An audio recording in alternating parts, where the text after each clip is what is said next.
مولاي صل وسلم دائما أبدا على حبيبك خير الخلق كلهم.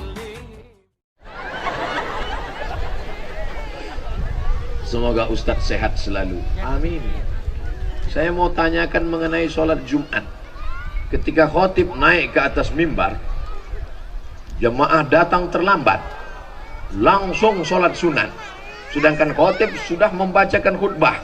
Apakah itu sah atau tidak Pak Ustadz? Oke, saya jawab, saya cerita, jamaahnya menjawab. Dengar baik-baik. Saya paham, orang yang belum sarapan memang susah nangkap. Suatu ketika Nabi sedang khutbah. Nabi khutbah di atas mimbar. Mimbar Nabi itu lantainya 3, tangganya 3. 1, 2, 3. Nabi sudah khutbah 3. Berarti yang tidak dibuat Nabi bid'ah. Ini 2 lantai ini bid'ah. 1 lantai, 2 lantai, 3 lantai. Nabi sedang khutbah. Ketika Nabi sedang khutbah, tiba-tiba datang seorang laki-laki terlambat. Duduk dia. Duduk. Langsung kata Nabi, "Qum." Berdiri kata Nabi. "Sholli." Salat 2 rakaat. Nabi suruh dia berdiri, salat 2 rakaat. Saya ulang lagi ceritanya. Nabi sedang khutbah, datang seorang laki-laki terlambat. Dia duduk, Nabi suruh berdiri, salat 2 rakaat. Habis itu dia dengarkan khutbah. Selesai cerita. Sekarang saya jawab, sahkah sholat Jumat laki-laki itu? Saya ulang sekali lagi. Yang susah-susah nangkap, goyangkan kepala ke kanan ke kiri, ke kanan ke kiri 3 kali. 1. Oke. Nabi sedang khutbah. Tiba-tiba datang seorang laki-laki masuk ke dalam masjid. Setelah itu Nabi suruh, "Qum," berdiri, "Sholli raka'ataini," salat sunat 2 rakaat. Setelah itu Nabi melanjutkan khutbahnya. Sahkah sholat laki-laki itu? Sah. Seandainya enggak sah, pasti kata Nabi, terlambat, pergi kau pulang, enggak usah kau sholat lagi. Itu menunjukkan sholat orang yang terlambat itu sah. Tapi jangan gara-gara ini terlambat terus. Saya enggak mau besok Jumat terlambat. Istrinya nanya, Mas, Bang, itu udah azan sholat Jumat, kamu enggak berangkat? Suatu ketika masuk seorang laki-laki. Nabi sedang khutbah.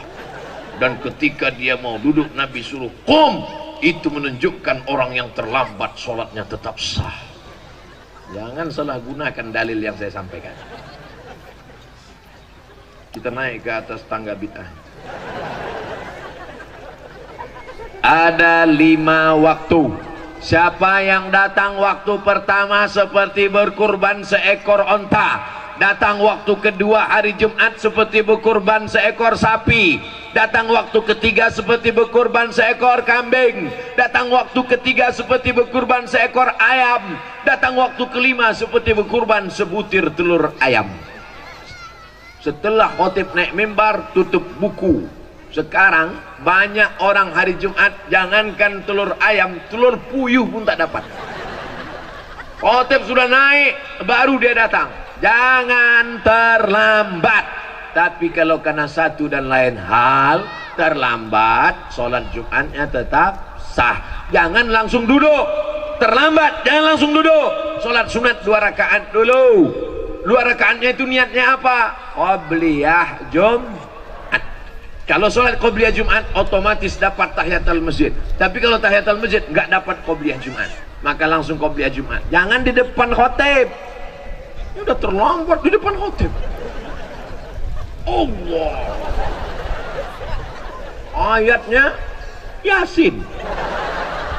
Pakai baju kaos, tertulis di belakang. Emang masalah buat lo? Ini nantang namanya.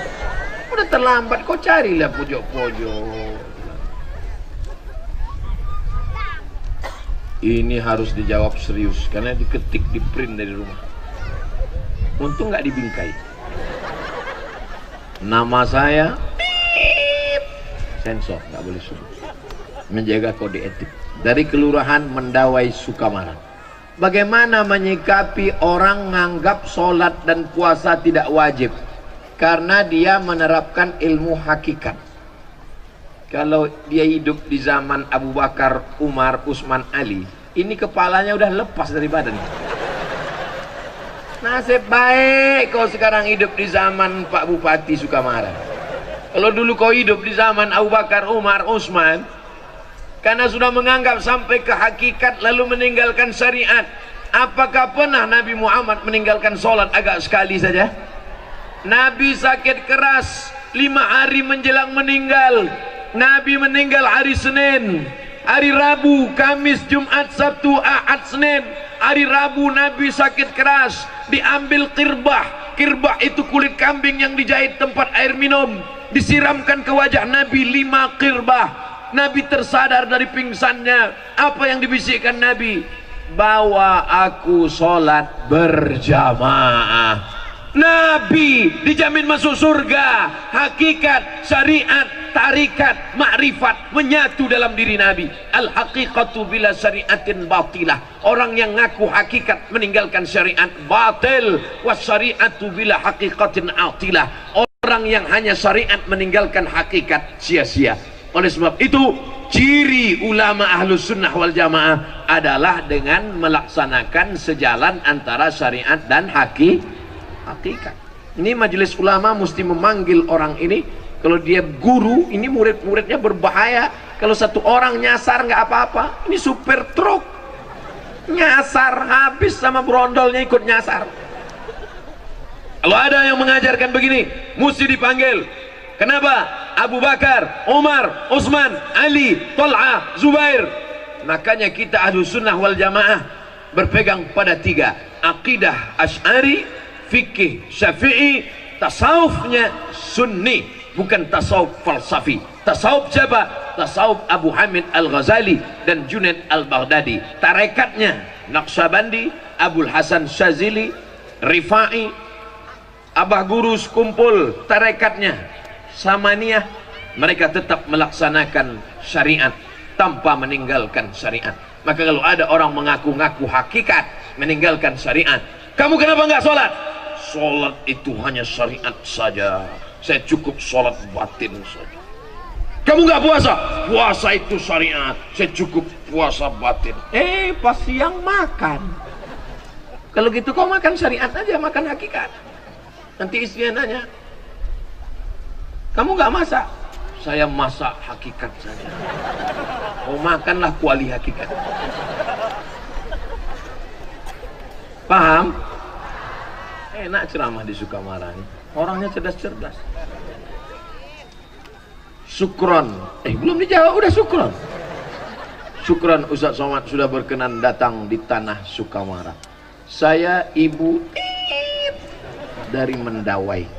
Bagaimana hukum perempuan yang sudah pakai kerudung tapi pakaiannya masih celana panjang, rok potongan, kerudung masih terlihat dadanya, sudah termasuk syariatnya apa belum? Belum. Kerudung perempuan itu menutup dari kepala sampai ke ujung kaki. Kalau nggak bisa sampai ke ujung kaki, sampai ke pinggang. Nanti di bawah sambung lagi pakai kain panjang. Syaratnya mesti longgar, jangan sempit sampai menjerit paha minta tolong. Tolong. Dia yang berjalan, kita yang takut. Takut pecah. Gimana nggak pecah? Celana untuk umur anak 8 tahun dipakai emaknya 58 tahun. Sampai sebesar batang kelapa. Itulah disampulkan. Dokter sudah melarang jangan pakai celana sempit, celana legging karena darah tidak mengalir. Tapi prinsip orang kita biar sakit asal gaya. Akhirnya mati gaya. Oleh sebab itu jangan lagi pakai celana sempit, jilbab panjang. Ini ada jilbab namanya jilbab sakratul maut. Dililitkan ke leher. Sampai melihat ke bawah pun nggak bisa. Dan lagi, jilbab itu harus menutup dada, ketutup dada, sampai ke bawah. Yang kira-kira kalau diturunkan tangannya tenggelam ke dalam. Tangannya boleh kelihatan, nggak apa-apa. Yang udah pakai cadar, bagus. Jangan ejek orang pakai cadar. Istri Nabi pakai cadar, sahabat Nabi pakai cadar. Yang pakai jilbab, bagus. Yang pakai cadar, bagus. Jangan kelahi. Kalau yang pakai jilbab sama cadar kelahi, nanti ketawa yang nggak pakai kain. Mudah-mudahan ibu-ibu yang selama ini pakai celana sempit berubah pakai rok panjang. Kecuali polwan. Polwan nggak apa-apa pakai celana. Gimana dia mau ngejar maling pakai rok? Itu kan karena tugas. Harus logik juga. Satpol PP perempuan razia kaki lima, pedagang-pedagang, lari satu orang, dia pakai rok, sementara yang jangan dibayangkan, nanti ketawa sendiri. Pertanyaan, nama saya Jalan Pangeran Sukarma. Oh, ada lagi Sukarma, bukan salah ketik. Kelurahan Padang, Kecamatan Sukamara, Kabupaten Sukamara. Assalamualaikum warahmatullahi wabarakatuh. Ustadz Haji Abdul Somad LCMA. Lengkap sekali. Apakah ASN? Wah, nyinggung saya nih, ASN. Apakah ASN yang menggadaikan SK di bank termasuk riba? Riba. Ibu, bapak yang menggadaikan SK ASN, yang menggadaikan surat tanah, yang menggadaikan BPKB, yang lebih parah lagi menggadaikan surat nikah. Kalau ada yang bisa dijual untuk membom itu, jual ini, ambil duitnya, dibom ke bank supaya lunas. Bom, bagus. Mohon maaf Pak Ustadz, kalau saya jual ini, saya bom ini, meledak semuanya. Oke, kalau gitu kau lunasi aja sampai lunas. Ya Allah, tolong saudara kami supaya hutangnya lunas, jangan terjebak riba. Adapun yang punya niat mau ngutang-ngutang, jangan lagi ngutang. Ustadz Somad ini sombong sekali. Memangnya Ustadz nggak pernah menggadaikan SK Pak Ustadz? Nggak pernah. BPKB Pak Ustadz? Nggak pernah. Jadi Ustadz minjam uang kemana? Dulu saya minjam, ada pinjaman lunak tanpa bunga, namanya Emak Bank. Emak saya, Mak, aku mau beli mobil, pinjaman lunak tanpa bunga. Dibukanya lah gelang sama cincin. Kau dari kecil menyusahkan sampai tua. Emang mak saya itu luar biasa. Saya mau ke Mesir, dijualnya gelang. Saya mau ke Maroko, dijualnya gelang. Saya mau beli mobil, dijualnya gelang. Sampai akhirnya mati dia. Meninggal mak saya. Sebelum dia meninggal, kata dia, tolong belikan aku tanah di bagian kakekmu semeter, karena dia mau dikebumikan situ. Sekarang saya pergi, saya beli tanah itu 22 meter, habis itu ke belakang 60 meter, saya wakafkan semuanya untuk kuburan umat Islam. Mudah-mudahan dilapangkan Allah kubur mak saya. Tak pernah ada rasa puas kepada orang tua. Maka pesan saya, yang masih hidup emaknya, masih hidup ayahnya, pulang dari sini, kau belikan lontong sayur suap itu. Yang masih hidup emaknya, pulang dari sini, suapkan makanannya, buatkan teh manis, hidupkan dia, peluk dia, cium tangannya. Karena nanti kalau dia sudah meninggal dunia, barulah kau terasa bekas tempat duduknya pun, kalau kau duduk di situ hilang rindu. Bekas tempat sholat sajadahnya pun, kalau kau bentang di tengah malam sholat, kau di situ hilang rindu. Bekas tempat dia berjalan dulu, tetangga sahabat kau jumpai orang itu, puas rindu. Tapi tak ada gunanya. Mumpung dia masih ada sekarang, kasih dia makanan paling dia suka, kasih dia duit. Jangan sampai dia datang ke rumahmu minjam duit 50.000. Nah, minjam duit 50.000, nah, apa kau katakan? Sebentar ya mak, ku tanya biniku dulu. Wow, kau betul-betul persatuan anggota suami takut bini. Ibu pandai berkata. Katakan ibu kepada suami-suami ibu, aku milik suamiku, suamiku milik ibunya. Katakan, ibu yang rela menghilangkan kasih sayangnya 50% untuk membiarkan ibu suamimu, maka ibu pun nanti akan dimuliakan oleh anak-anak ibu, insyaallah. Amin. Janganlah nangis.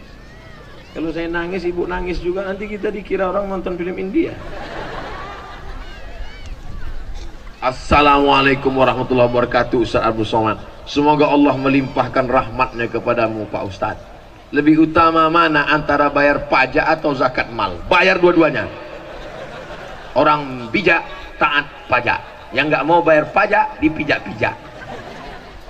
Saya bayar pajak, dan alhamdulillah syukurnya di negara kesatuan Republik Indonesia, siapa yang bayar zakat maka pajaknya dikurangi, dengan syarat bayar zakatnya di Badan Amil Zakat Nasional. Ada surat keterangan stempelnya, nanti ditunjukkan di kantor pajak, maka pajaknya berkurang. Ustaz tahu dari mana? Jamaah. Assalamualaikum Ustaz Somad. Waalaikumsalam. Saya sedang berada di kantor pajak. Ini orang pajak ngembalikan pajak saya 2 juta. Kenapa? Karena saya dianggap sudah bayar zakat, maka pajak berkurang. Halalkah bagi saya? Halal. Bayar pajak, bayar zakat ke tempat resmi, minta resit dan keterangannya, ada stempelnya, maka pajak berkurang disebabkan zakat. Sudah diatur dalam undang-undang. Itu diperjuangkan oleh anggota dewan kita DPR RI. Mudah-mudahan anggota-anggota dewan yang memperjuangkan ajaran Islam, mengeluarkan undang-undang, diberikan Allah mereka balasan berlipat ganda. Apakah zaman Nabi sudah ada pajak? Zaman Nabi tak ada pajak. STNK, SIM pun tak ada. Tapi jangan ini jadi dalil. Jangan ini dijadikan dalil. Nanti razia. Mana STNK BPKB? Mana bukti bayar pajak? Mana SIM? Mohon maaf Pak Polisi, Nabi nggak punya SIM. SIM ini bid'ah. Wa kullu bid'atin dhalalah. Wa kullu dhalalatin finnar.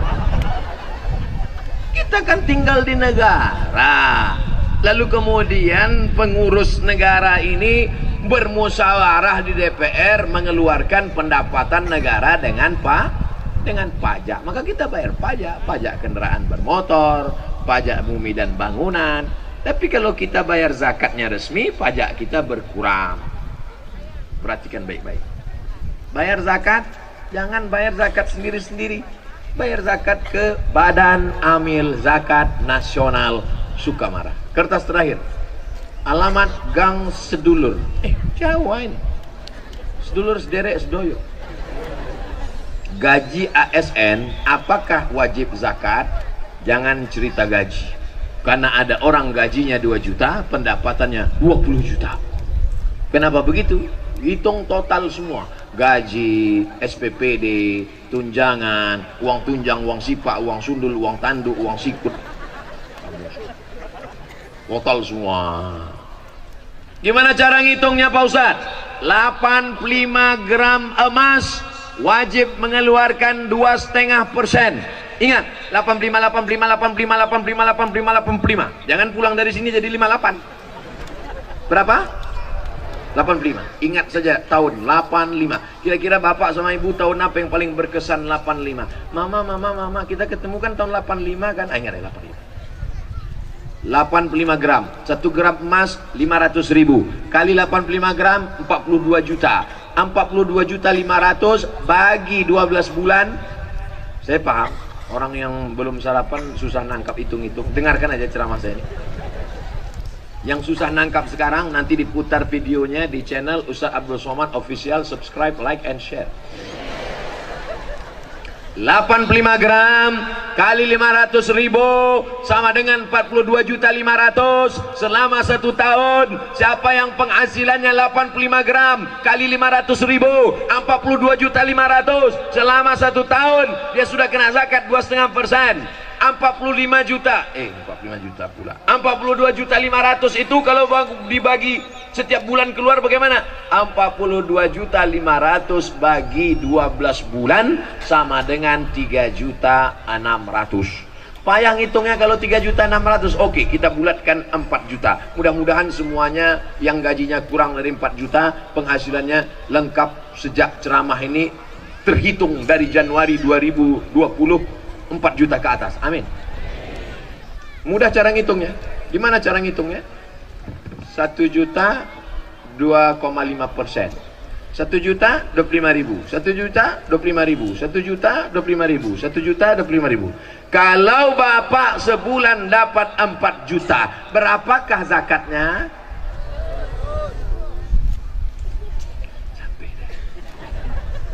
Kalau ibu dapat 1 bulan 10 juta, berapakah zakatnya? 250.000. Mudah cara ngitung. Mudah-mudahan bulan depan dapat 10 juta. Amin. Keluarkan 250.000. Langsung ke Badan Amil Zakat Nasional Kabupaten Sukamara. Pak Ustadz, saya keluarkan tiap bulan 100.000 atau setahun sekali? Tiap bulan. Kan sama aja. 1 bulan 100.000, 1 tahun 1.200.000. Kalau 100.000, setannya nggak nggoda. Tan, kita goda nih, nggak usah lah 100.000 katanya. Set. Setan ngajak kawannya, satu manggil Tan, satu manggil Set. Gimana nih, kita goda nggak nih? Nggak usah lah 100.000 kata dia. Kalau ini kan, oh ini 1.200.000. Oleh sebab itu maka setiap keluarkan. Ustaz Somad keluarkan zakat, saya keluarkan zakat setahun sekali setiap menjelang bulan Ramadan. Biar mudah ngingatnya. Setiap mau Ramadan baru saya bagi. Berapa besar jumlah wajibnya Pak Ustaz? 2,5%. Bila masih ada tanggungan utang apa tetap wajib zakat? Tetap. Tapi katanya kalau utang nggak wajib zakat. Kata siapa? Yang tidak bayar zakat karena utang itu adalah zakat perdagangan. Zakat dagang perniagaan cara ngitungnya 3 kurang 5. Ingat rumus 3 kurang 5. Modal yang diputar tambah untung tambah piutang kurang hutang kurang rugi. Saya ulang sekali lagi. Modal yang diputar tambah untung tambah piutang kurang hutang kurang rugi. Itu cara rumus menghitung zakat perniagaan. Dikurang utang yang terkait dengan dagang bisnisnya. Bukan hutang mobil, hutang rumah, hutang panci, hutang termos. Masuk. Di rumahnya itu tak ada yang cash. Satu-satunya yang lunas bininya itulah. Lain hutang semua. Bunyi klakson mobil, kredit. Jangan banyak-banyak hutang. Hidup ini kalau diperturutkan terus mau. Yang banyak-banyak utang. Orang kalau banyak utang itu detak jantungnya tak normal. Coba pegang jantung sebelah kiri. Nah, kalau yang nggak banyak utang normal ya. Tapi kalau banyak utang, mudah-mudahan kita dilepaskan dari utang. Keluarkan zakat, pendapatan, PNS, Pemda, BUMN, pegawai, guru. Keluarkan setiap bulan 2,5%. Salurkan langsung ke Badan Amil Zakat Nasional Kabupaten Sukamara. Hubungi nomor berikut ini. Potong, masukkan Instagram, like and share. Terima kasih segala perhatian. Mohon maaf segala kesilapan. 7.30 kita berdoa di akhir majlis. Ala hazihin niyah al-Fatihah. أعوذ بالله من الشيطان الرجيم بسم الله الرحمن الرحيم الحمد لله رب العالمين الرحمن الرحيم مالك يوم الدين إياك نعبد وإياك نستعين اهدنا الصراط المستقيم صراط الذين أنعمت عليهم غير المغضوب عليهم ولا الضالين